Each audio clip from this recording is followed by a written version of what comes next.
Hello everyone, welcome back to my channel. In today's video, we are discussing this question. Firstly, pause this video, mark your correct answer with explanation, with calculation part, and then you can just cross check your answer with mine. So let's discuss this question. It says a 50 ml 1.92% weight by volume solution. तो जो given होता है ना, सबसे पहले जब आप पढ़ते हो ना क्वेश्चन, वो लिख लिया करो, बिकॉज उससे क्या होता है, आपको क्लैरिटी रहती है कि क्या गिवन है और क्या निकालना है. अगर आप पहले पढ़ लोगे फिर उसके बाद दोबारा से आप वही ढूंढोगे कि निकालना क्या था, गिवन क्या था. तो सबसे पहले हम क्या करेंगे, हम यहाँ पर लिख लेंगे जो हमें गिवन है.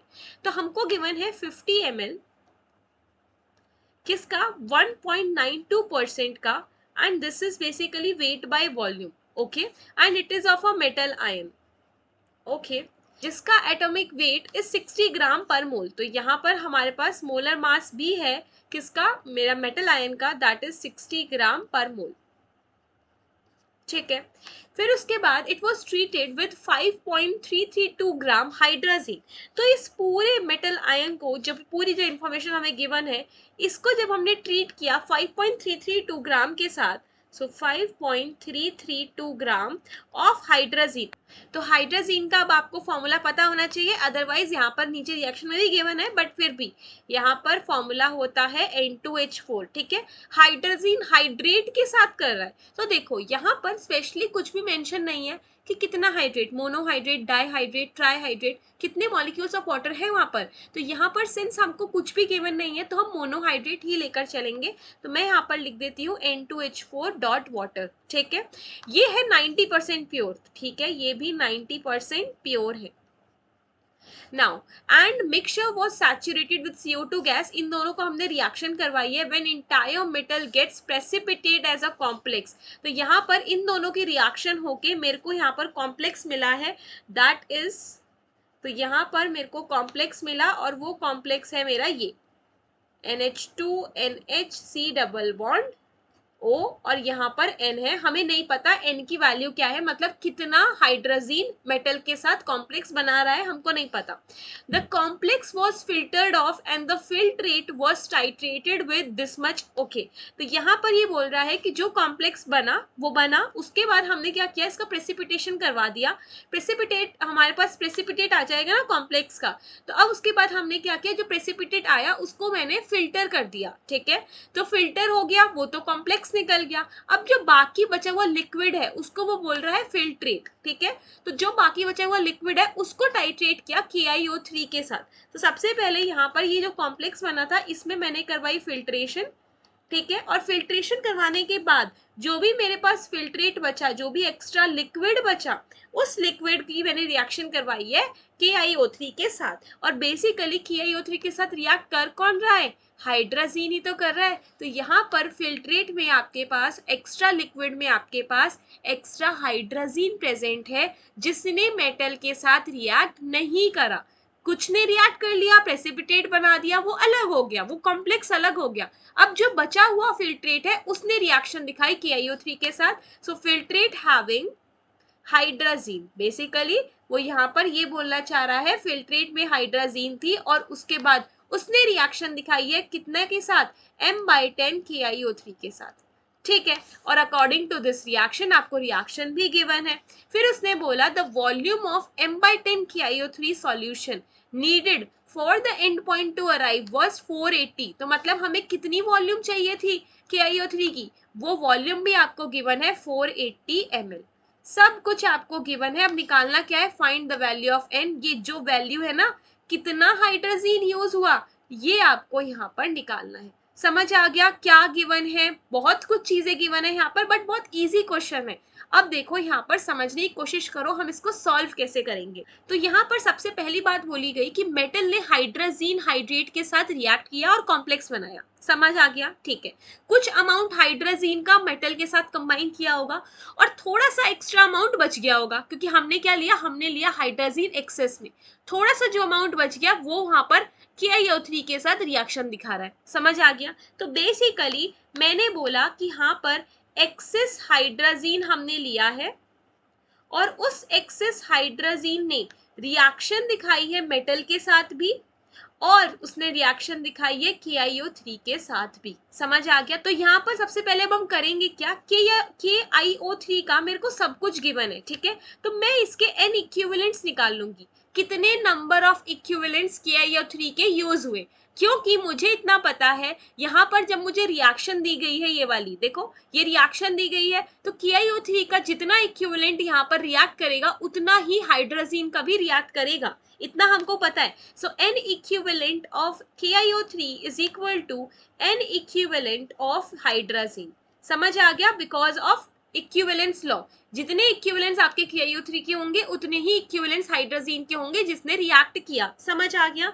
सबसे पहले हम क्या करेंगे, इक्विवेलेंट्स निकाल लेते हैं। तो देखो, अब यहाँ पर मेरे को गिवन है मोलारिटी गिवन है KiO3 की, करेक्ट, वॉल्यूम गिवन है, करेक्ट, तो यहाँ पे n इक्विवेलेंट का फॉर्मूला क्या क्या होता है, देखो n इक्विवेलेंट का फॉर्मूला होता है सबसे पहले मोल्स इनटू मैन फैक्टर, ठीक है, फिर उसके बाद आप ये भी लिख सकते हो मोलारिटी इनटू में वॉल्यूम इनटू मैन फैक्टर, ये भी लिख सकते हैं अगर मोलारिटी वॉल्यूम गिवन है, या फिर आप ये भी लिखते हो नॉर्मेलिटी इनटू वॉल्यूम अगर नॉर्मेलिटी गिवन है। यहाँ पर क्या गिवन है, मोलारिटी, तो हम यहाँ पे लिखेंगे 1/10 मोलारिटी, ठीक है, इनटू वॉल्यूम कितना गिवन है 480, हम यहाँ पे लीटर्स में लेकर चल रहे हैं क्योंकि मुझे मोल्स ही निकालने हैं, तो यहाँ पर मैं ले लूंगी 0.48 लीटर, ठीक है, इनटू में n फैक्टर। अब ये n फैक्टर क्या होगा KiO3 का, तो अब आपको यहाँ पर देखनी पड़ेगी रिएक्शन, देखो समझो, यहाँ पर आपको गिवन ऐसे है, ये दिस 3 इज ओवर हियर, ठीक है, यहाँ पर ऊपर चला गया था बट ये 3 नीचे है, ठीक है। अब देखो ये KiO3 ही लिखा हुआ है, IO3 माइनस, तो सबसे पहले ऑक्सीडेशन स्टेट निकालो आयोडीन की, क्योंकि एन फैक्टर क्या होता है,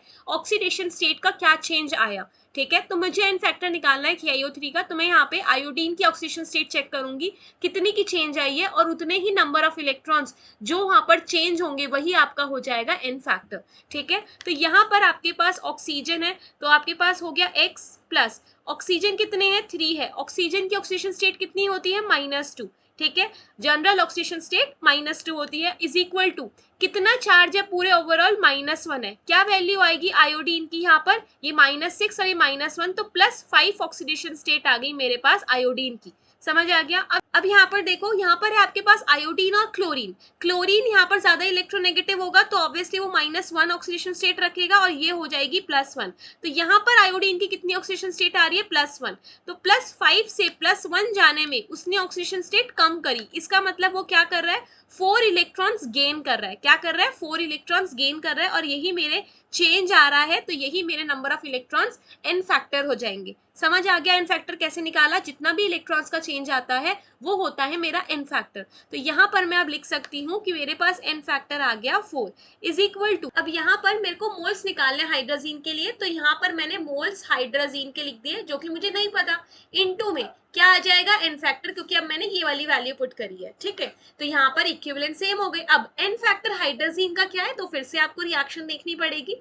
देखो यहाँ पर आपके पास जो नाइट्रोजन 2 है और हाइड्रोजन 4 है, तो फिर से सेम चीज करनी है, 2x प्लस हाइड्रोजन यहाँ पर है कितने 4 और ऑक्सीडेशन स्टेट कितनी होती है +1 इज इक्वल टू क्या चार्ज है पूरा ओवरऑल 0, तो 0 चार्ज है, कितनी आ जाएगी वैल्यू, यहाँ पर नाइट्रोजन की ऑक्सीडेशन स्टेट आ जाएगी -2, ठीक है, -2 आ गई। अब देखो यहाँ पर ये वाला नाइट्रोजन है जिसकी नाइट्रोजन गैस बन रही है, ठीक है, तो यहाँ पर नाइट्रोजन की ऑक्सीडेशन स्टेट क्या है 0, सो इट इज 0, -2 से 0 जा रहा है, ठीक है, तो -2 से 0 जा रहा है, कितने इलेक्ट्रॉन्स का चेंज आया 2 इलेक्ट्रॉन्स का चेंज आया, ऑक्सीडेशन स्टेट बढ़ रही है, इसका मतलब उसने 2 इलेक्ट्रॉन्स डोनेट किए होंगे, ठीक है, लूज किए होंगे, तो यहाँ पर -2 इलेक्ट्रॉन से, अब देखो ये एन फैक्टर नहीं है, ये एन फैक्टर क्यों नहीं है, मैंने यहाँ पे -2 ऑक्सीडेशन स्टेट सिर्फ एक नाइट्रोजन एटम की बताई है, यहाँ पर ये 0 ऑक्सीडेशन स्टेट सिर्फ नाइट्रोजन एटम की है, पूरे 2 नाइट्रोजन की नहीं है, पर आपको यहाँ पे हाइड्रोजीन में 2 नाइट्रोजन होते हैं, हाइड्रोजीन में क्या है N2 है, सिर्फ एक नाइट्रोजन नहीं है, तो यहाँ पर जो ये कभी भी अगर आपको सबस्क्रिप्ट लिखा हो, जैसे अगर आयोडीन के नीचे भी अगर सबस्क्रिप्ट होता तो यहाँ पर मुझे इससे मल्टीप्लाई करना ही पड़ता, तो कोई भी अगर सबस्क्रिप्ट होता है और आपको उस पूरे मॉलिक्यूल की एन फैक्टर निकालने होते हैं तो वहां पर हम उस नंबर से मल्टीप्लाई करते हैं, यहाँ पर नाइट्रोजन की एन फैक्टर आया 2, बट यहाँ पर मेरे को तो N2 का निकालना है, N2H4 है हाइड्रोजीन, तो यहाँ पर मेरे को 2 से मल्टीप्लाई करना पड़ेगा, कितना एन फैक्टर आ गया 4 इज द एन फैक्टर, ठीक है, समझ आया। यहाँ पर सबसे पहले हमने N2H4 में नाइट्रोजन की ऑक्सीडेशन स्टेट निकाली, कितना चेंज आया, 2 इलेक्ट्रॉन्स का चेंज आया, बट वो इन फैक्टर नहीं होगा क्योंकि ये सिर्फ एटम के लिए निकाला है, पर यहाँ पर आपको 2 दिख रहा है तो आपको 2 से मल्टीप्लाई करना पड़ेगा। अगर 3 होता 3 से करते, 4 होता 4 से करती। ठीक है, समझ आया। तो यहाँ पर मेरे पास इन फैक्टर N2H4 का भी निकल के आ चुका है 4। ठीक है, तो बस वैल्यू पुट करनी है। देखो 0.048 हो जाएगा क्योंकि बाई 10 है, तो ये 0.048 हो गया। इस 4 से ये वाला 4 कट गया। ठीक है, तो यहाँ पर नंबर ऑफ मोल्स कितने आ गए N2H4 के, ये आ गए 0.048। मतलब इतना रिएक्ट किया KiO3 से, this much reacted with KiO3। आ गया समझ? ओके, मेरे पास यहाँ से KiO3 का रिएक्शन तो समझ आ गया। अब यहाँ पर मेरे पास N2H4 ने कितना रिएक्ट किया इतना तो पता लग गया। अब यहाँ पर मैं और क्या निकाल सकती हूँ, मेटल आयन के मोल्स निकाल सकती हूँ, कितना मेटल यूज हुआ, सारी वैल्यूज गिवन है, आपको वैल्यूज पुट करनी है, वो भी निकल जाएगा। फिर उसके बाद ये हाइड्रोजन की इंफॉर्मेशन दी हुई है, पर ये तो मेरे पास एक्सेस वाली इंफॉर्मेशन है, मतलब यहाँ पर आपके पास रिएक्शन में दिया तो इतना सारा, पर सारा रिएक्ट थोड़ी किया है मेटल के साथ, कुछ तो बच गया, और वो जो कुछ बचा उसने KiO3 के साथ रिएक्शन दिखा दी, तो मैं एक्सेस हाइड्रोजन के मोल्स भी निकाल सकती हूँ यहाँ से। तो बस अब हम यही करेंगे, मेटल आयन के मोल्स निकालेंगे और हाइड्रोजन के मोल्स निकालेंगे। तो यहाँ पर देखो मैं यहाँ पर मोल्स निकाल रही हूँ अब मेटल आयन की।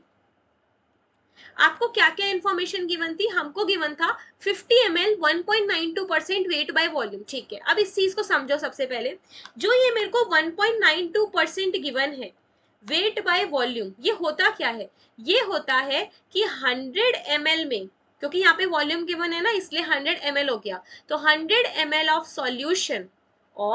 सॉल्यूशन हैज 1.92 ग्राम ऑफ जितना भी आपका सॉल्यूट, और यहाँ पर मेरे पास सॉल्यूट है क्या, मेटल आयन ही तो है। ठीक है, तो वो मेटल आयन है। डन। अब देखो 100 ml में 1.92 है, पर आपको तो यहाँ पर 50 ml गिवन है, 50 ml दिया है इस पूरे का, तो यहाँ पर अगर 100 ml में 1.92 ग्राम है तो 50 ml में कितना होगा, 50 ml हैज 1.92 डिवाइडेड 100 into 50, इतना ग्राम होगा मेटल आयन का। समझ आ गया? आपको 1.92 एग्जैक्टली पुट नहीं करना था, आपको ये वैल्यू पुट करनी थी। तो देखो अब मेरे इजीली मोल्स निकल जाएंगे। तो मोल्स इज इक्वल टू कितना मास है, 1.92 इंटू 50 डिवाइडेड बाय 100, इतना मास हो गया। डिवाइडेड बाय मोलर मास करते हैं, मोलर मास क्या गिवन था 60, सो डिवाइड बाय 60 भी कर दिया। ये तो मेरे पास 2 हो गया। आप इसको सॉल्व करोगे, आपके पास यहाँ पर जो वैल्यू ऑब्टेन होगी वो होगी 0.016 मोल्स। ठीक है, इतने मेरे पास मेटल आयन के मोल्स है। आ गया आंसर? ठीक है, इतना मेरे को पता लग गया। डन। अब इसके बाद हम क्या निकालेंगे, एक्सेस हाइड्रोजन कितना गिवन था, तो अब निकाल रही हूं मैं नंबर ऑफ मोल्स, और जो एक्सेस है हाइड्रोजन की, and it is hydrogen hydrate. ठीक है, तो यहाँ पर आपको गिवन था कितना ग्राम, 5.332, तो ठीक है लिख देते हैं 5.332, बट ये 90% प्योर है, तो आपको यहाँ पे करना क्या पड़ेगा, यहाँ पर आपको 90% से मल्टीप्लाई करना पड़ेगा, बिकॉज इट इज गिवन ये 90% प्योर है, 100% प्योर नहीं है।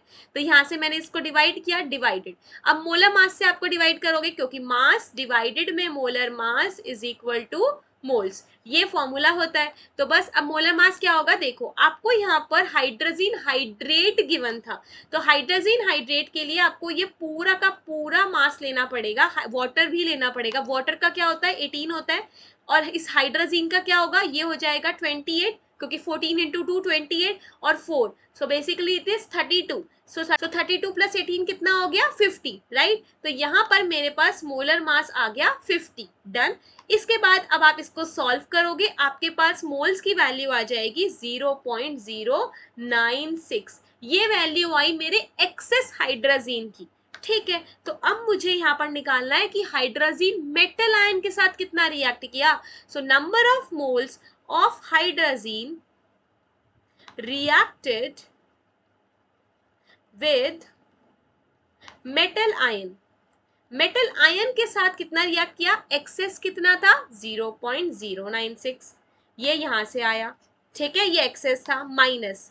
अब KiO3 के साथ कितना रिएक्ट किया था, देखो हमने अभी निकाला था, रिएक्टेड विद KiO3 0.048, तो बस इसकी वैल्यू पुट कर दी 0.048, आंसर क्या आएगा 0.048 ही आ रहा है। ठीक है, तो बस इतने मोल्स ने रिएक्ट किया है मेरे मेटल आयन के साथ। अब बेसिकली आपको n निकालना था, कितना हाइड्रोजन के मोल्स रिएक्ट किए, तो यहाँ पर देखो number of moles of metal ion divided by number of moles of hydrogen will be equal to 1 by n only, right. तो यहां से मेरे पास अगर मैं डिवाइड कर दूं 0.016 को, डिवाइडेड 0.016 तो मोल्स है मेटल आयन के, अगर मैं यहाँ पे डिवाइड कर दूं हाइड्रोजन के मोल्स को, तो मेरे पास वैल्यू यहाँ पर आ रही है 3। तो यहाँ पर n की वैल्यू कितनी आई, n की वैल्यू आ गई 3। डन। तो मतलब 3 नंबर था, तो जैसे ये वाला फॉर्मूला लिखा हुआ था, ये कॉम्प्लेक्स था आपका MnH2NH C double bond O और होल 3, दिस इज होल 3, ये है आपका असली कॉम्प्लेक्स। डन। ठीक है, सो यहाँ पर हमने बेसिकली किया क्या, सबसे पहले आपको हर एक क्वेश्चन में जो गिवन है, फिजिकल में तो ये करना ही करना है, जो भी वैल्यूज गिवन है वो सबसे पहले लिख लो। ठीक है, लिख ली। उसके बाद मैंने ये देखा कि यहाँ पर मेरे को एक्सेस की बात करी गई थी कि एक्सेस इतना हाइड्रोजन है, थोड़ा सा जो अमाउंट बच गया उसने यहाँ पे रिएक्शन दिखा दी। तो बस सबसे पहले मैंने क्या किया, इक्विवेलेंस लॉ को देखते हुए एन इक्विवेलेंट्स निकाल लिए हाइड्रोजन के, जितने रिएक्ट हुए KiO3 के साथ। फिर उसके बाद हमने यहाँ पे मोल्स निकाले मेटल आयन के। मेटल आयन के मोल्स निकालने के बाद मैंने एक्सेस मोल्स निकाल दिए, मुझे एक्सेस पता लग गया, मुझे KiO3 के साथ जो बचा हुआ था वो पता लग गया, दोनों को माइनस किया, मुझे यहाँ पे पता लग गए हाइड्रोजन कितने रिएक्ट किए मेटल आयन के साथ। ठीक है, तो मेटल आयन के मोल्स आ गए, डिवाइडेड मेरे हाइड्रोजन के मोल्स आ गए, उन दोनों को डिवाइड करके मेरे पास n की वैल्यू आ जाएगी। डन। ठीक है, सो बहुत इजी क्वेश्चन था, बट अगेन यहाँ पर बहुत सारे कॉन्सेप्ट्स एक ही क्वेश्चन में थे, जैसे कि ये 1.92% नहीं पता होगा, नहीं कर सकते, 50 ml 1.92%, 1.92 ग्राम नहीं होता, आपको डिवाइड करना पड़ता है। ठीक है, देन उसके बाद हमको यहाँ पे हाइड्रेट की इंफॉर्मेशन गिवन नहीं थी, अगर आपको यहाँ पे कुछ भी नहीं लिखा हुआ, कुछ भी मेंशन नहीं है, मोनोहाइड्रेट है, डाईहाइड्रेट है, तो आपको हमेशा वाटर लेकर चलना है। अगर आप यहाँ पे वाटर इंक्लूड नहीं करोगे तो आपका आंसर गलत आ जाएगा। ठीक है, सो आपको बस यही चीजों का ध्यान रखना था और आप इजीली सॉल्व कर सकते थे question. So that's all for this question. अगर आपको ये क्वेश्चन अच्छा लगा हो, इसका एक्सप्लेनेशन पूरा अच्छे से समझ आ गया हो, so don't forget to like this video and subscribe to my channel. कोई भी डाउट हो इस क्वेश्चन में आप नीचे कमेंट बॉक्स में लिख सकते हो, आपको कोई स्पेसिफिक टॉपिक पढ़ना हो आप वो भी लिख सकते हो। Thank you for watching, bye bye everyone.